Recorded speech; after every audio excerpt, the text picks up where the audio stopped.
చూసారా మనం రెండో సైడ్ కూడా ఇలా తిప్పేసుకోవాలి. రెండో సైడ్ కూడా తిప్పేసుకొని ఇలా రెండు సైడ్లు కాగబెట్టాలి. అదే రెండు సైడ్లు ఉడుకుతుంది. రెండు సైడ్లు ఉడికిన తర్వాత ఈ పులి బొంగరాలు రెడీ అయిపోతాయి తినడానికి.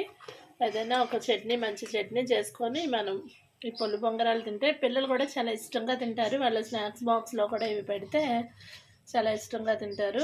దీనికి ఒక స్టిక్ ఇస్తాడు, దాంతో అన్నా మనం తీసుకోవచ్చు. లేకపోతే మన ఇంట్లో ఫోర్క్ ఉంటే ఫోర్క్తో తీసుకొని రెండు వైపులా తిప్పి రెండు వైపులా ఉడికేటట్టు చూసుకొని దీన్ని మంచి చట్నీతో సర్వ్ చేసుకొని తింటే చాలా బాగుంటుంది.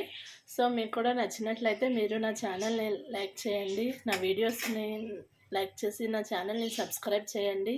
మీ ఫ్రెండ్స్కి, మీ రిలేటివ్స్కి నా వీడియోస్ని పంపించి వాళ్ళతో కూడా నా ఛానల్ని సబ్స్క్రైబ్ చేయించండి.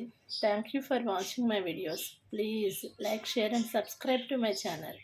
Thank you.